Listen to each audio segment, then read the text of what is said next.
उम्र 15 साल है, दो लड़कों की, और दोनों JEE का प्रिपरेशन कर रहे हैं उसके एग्ज़ाम देने के लिए। दोनों बहुत अच्छे दोस्त हैं और बेस्ट फ्रेंड है, बहुत सालों से उनकी दोस्ती चली आ रही है। इस बीच एक दोस्त अपने दोस्त की हत्या कर देता है, वो भी बेरहमी से मारता है पूरी प्लानिंग के साथ। रीज़न होती है एक लड़की और उससे जुड़ी हुई कोई चीज़, वो होता है उसकी फ़ोटो, एक लड़की की फ़ोटो और अपने बेस्ट फ्रेंड का मर्डर। और उस मर्डर के लिए आप बोलोगे उसकी उम्र 15 साल तो नहीं, ये कोई शातिर होगा 35-40 साल का आदमी या अच्छा दिमाग वाला होगा, लेकिन सिर्फ उम्र 15 साल थी और उसने हत्या को अंजाम दिया। उसने हत्या को छुपाने के लिए भी बहुत सारी चीज़ें की। पुलिस को इस हत्या को सॉल्व करना बड़ा मुश्किल हो रहा था, लेकिन एक छोटी सी गलती ने पूरा केस सॉल्व कर दिया। तो आज की मर्डर मिस्ट्री है दो दोस्तों के दुश्मनी और कत्ल में बदलने की कहानी की। नमस्कार, मेरा नाम है प्रियेश पांडे और आप देख रहे हो क्राइम तक। मेरठ में, ये कहानी पूरी मेरठ से है। मेरठ में वर्णिका सिटी है, वहाँ एक बिजनेसमैन रहते हैं जिनका नाम है सुनील कुमार। सुनील कुमार का लड़का है अभिनव, जो 11th में है और वो JEE की प्रिपरेशन कर रहा था, पढ़ाई की। तो वो एक दिन सैटरडे को सुबह निकल जाता है घर पे मम्मी पापा को बोल के कि मम्मी पापा मैं जा रहा हूँ क्लासेस, शाम को थोड़ा मुझे लेट होगा। वो घर से निकल जाता है और 4 बज जाते हैं, उसका कुछ अता पता नहीं, उसका फ़ोन बंद हो जाता है। जब फ़ोन बंद हो जाता है तो घर वाले ट्राई करते हैं, यार कहाँ है, फ़ोन लग नहीं रहा। पापा फिर फ़ोन देखते हैं, उसका एक भी कॉल नहीं आ रहा है। फिर उसका लास्ट मैसेज होता है वही 2 बजे के आसपास, पापा मैं आ जाऊँगा, आप टेंशन मत लेना। तब से उसका फ़ोन बंद होता है। अब उसके पापा उसे ढूंढते ढूंढते सब दोस्तों को कॉल करने लगते हैं, लेकिन कुछ पता नहीं चलता है। क्लासेस जाते हैं, जब उसके क्लासेस जाते हैं तो पता चलता है कि क्लासेस की तो आज छुट्टी है, वो क्लासेस आया ही नहीं है। अब क्लासेस नहीं आया, ये बात सुन के पापा शॉक हो जाते हैं। पापा को लगता है कुछ तो गड़बड़ है, मेरा बेटा ऐसा कभी तो करता नहीं है, आज पहली बार ऐसा हुआ है। सब दोस्तों को फ़ोन मिला लेते, जिसमें से किसी भी दोस्त को उसके बारे में नहीं पता होता है। तुरंत बिना देरी किए 6 बजे का समय होता है, पुलिस स्टेशन पहुँच जाते हैं। पुलिस केस को थोड़ा सीरियस लेती है। थोड़े दिन बाद, क्योंकि ये बिजनेसमैन होते हैं सुनील कुमार, तो पुलिस पे प्रेशर बनाते हैं। पुलिस इन्वेस्टिगेशन शुरू कर देती है। पुलिस इन्वेस्टिगेशन शुरू करती है तो पता चलता है कि 3:40 पर उसकी जो लास्ट लोकेशन है वो एक मॉल के पास दिखाती है, मॉल के आसपास। पुलिस फिर वहाँ की CCTV खंगालती है और आसपास देखती है, तो फिर वैसे ज़्यादा कुछ तो मिलता नहीं, लेकिन हाँ उसके साथ एक लड़का दिखता है। वो लड़का था कौन और क्या उससे कोई गड़ी जुड़ी हुई है इस हत्याकांड की या इस केस से, तो वो उसका दोस्त ही होता है। जब पुलिस उसको पूछताछ के लिए फ़ोन करती है तो वो बहकाने लगता है पुलिस को, नहीं मेरे साथ तो बस थोड़ी देर के लिए था, फिर वो चला गया कहीं और, मुझे पता नहीं, ऐसी चीज़ें बोलता है। पुलिस विश्वास भी कर लेती है। उसके पापा के साथ वो लड़का घूमता है, ढूंढता रहता है, बोलता है अंकल इसे फ़ोन कर लो, अंकल उसे फ़ोन कर लो। उसके साथ हर जगह घूमता रहता है अंकल के साथ, और अपने ही दोस्त को ढूंढ रहा होता है। पापा को भी लगता है उसके कि ये इसका अच्छा दोस्त है, मदद कर रहा है। अभिनव के बारे में किसको भी नहीं पता, लेकिन अभिनव की जब CDR निकलती है तो पता चलता है आखिरी बार वो इसी लड़के से बात किया रहता है। तो थोड़ा बहुत इनके पिता को उस पर शक होता है। तो इनके पिता जो है अभिनव के, वो कहते हैं सुनील जी कि मुझे तो इसी लड़के पर शक है जो मेरे बेटे का दोस्त है, आप इससे थोड़ा सख्ती से पूछताछ करो तो शायद ही कुछ बता दें। पुलिस लड़के को बिठाती है और थोड़ी सख्ती से पूछताछ करती है।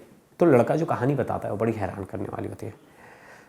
लड़का बताता है कि मैंने ही अभिनव को मारा है और मेरे वजह से अभिनव गायब है, क्योंकि पुलिस बोलती है कि तेरा दोनों का लोकेशन सेम दिखा रहा है, इसकी आखिरी बात तेरे से हुई और लोकेशन बंद हुआ, तो तेरा मोबाइल दिखा, तेरे लोकेशन दिखा, तू कहाँ कहाँ गया था। तो इसे लगा कि अब मैं पकड़ा गया, और पुलिस अपने लेवल पे पूछती है तो अच्छे अच्छे लोग बोल देते हैं।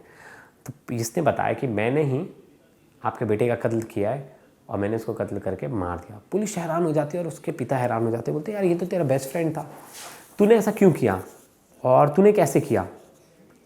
तो ये पहले तो बताता है पूरी कहानी, किसने कैसे हत्या की, और लास्ट में बताता है कि क्यों की। तो पहले हम जानते हैं कि इसने हत्या कैसे की। ये क्या करता है, इसको बोलता है कि चल तू मेरे साथ, हम लोग कहीं घूमने जाना है, घूमते, आज क्लासेस तो जाना नहीं है, मैं तुझे बियर पिलाऊंगा।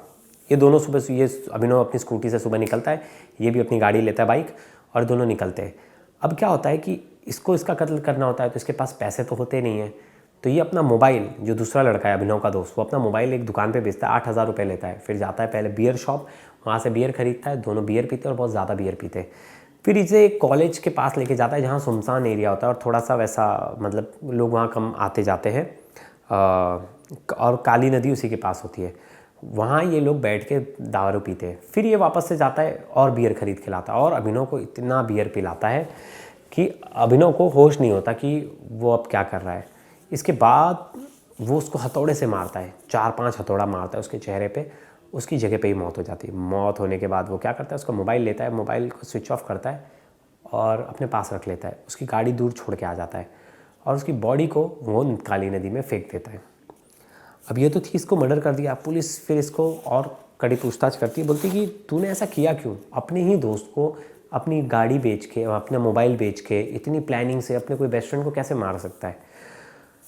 तो बोलता है कि मुझे पता चला था कि इसने मेरे मोबाइल में मेरी गर्लफ्रेंड की न्यूड फ़ोटो थी, इसने उस चोरी से वो फ़ोटो ले ली थी और मेरे कुछ दोस्तों को दिखा रहा था और मेरी गर्लफ्रेंड को भी भेज रहा था और उसे कह रहा था कि मुझे मिल, नहीं तो मैं ये वायरल कर दूंगा। मेरी गर्लफ्रेंड ये बात मुझे डर के नहीं बता रही थी, लेकिन मेरे एक दोस्त ने मुझे बता दी थी कि इसके पास मोबाइल में तेरी गर्लफ्रेंड की फ़ोटो इसने हम सबको दिखाई है। इस बात से वो परेशान था। उसने अपनी गर्लफ्रेंड को भी पूछा तो उसने बोला हाँ ये तो मुझे भी धमकी दे रहा है, लेकिन मैं सोच रही थी तुम्हें कैसे बताऊँ, नहीं बता पाई।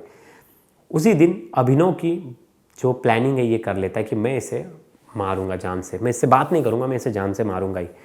बात करना सही नहीं समझता और डिसीजन ले लेता है मारूंगा। तब वो प्लान करता है कि इसे मारूंगा कैसे, क्योंकि उससे पहले वो थोड़े बहुत वीडियोस वगैरह देखने लगता है क्राइम के, कैसे मारना है, क्या करना है।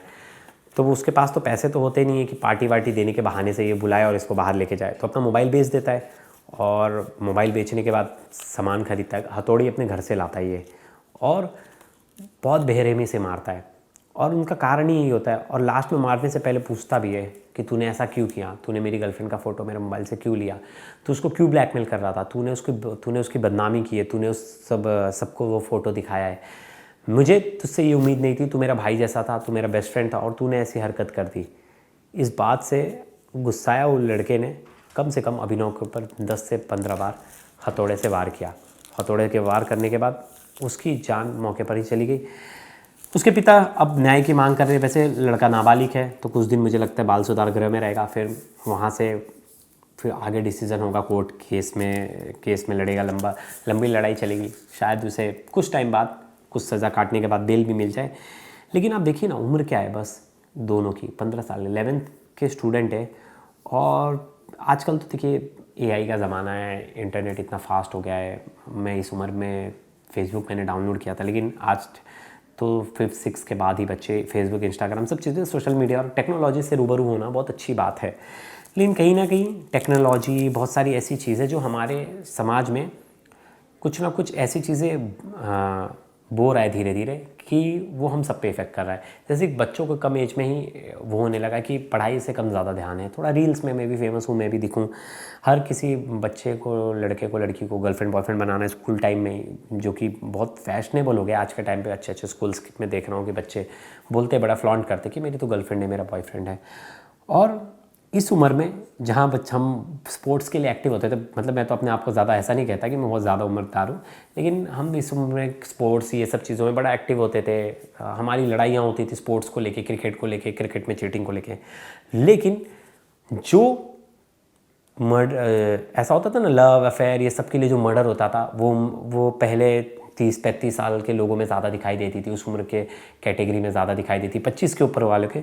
लेकिन 15 साल का बच्चा ब्लैकमेलिंग करना सीख रहा है, 15 साल का बच्चा वीडियो भेजना सीख रहा है किसी को और फिर जाके मर्डर की प्लानिंग कर देता है। तो ये सब बड़ा ही शॉकिंग है। और अभिनव के मर्डर से हम सब पेरेंट्स और जो भी पेरेंट्स ये वीडियो देख रहे हैं, उन सबके लिए एक सीख है कि आप अपने बच्चों पे वॉच रखिए, बहुत ज़रूरी है। आप उन्हें अच्छे गलत का फ़र्क बिल्कुल बताइए, खुल के बताइए, क्योंकि वो इंटरनेट यूज़ कर रहा है, वो सब चीज़ उसे सब चीज़ अवेलेबल है इंटरनेट पे। आप नहीं बताओगे तो वो इंटरनेट से गलत चीज़ें ही सीखेगा। तो आप उसे बैठिए, खुल के बात कीजिए, उससे सब चीज़ बताइए, बेटा ये गलत है, वो सही है।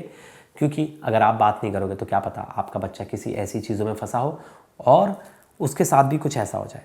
तो सतर्क रहना आपकी जिम्मेदारी है। ध्यान दीजिएगा अपने बच्चों पर। धन्यवाद।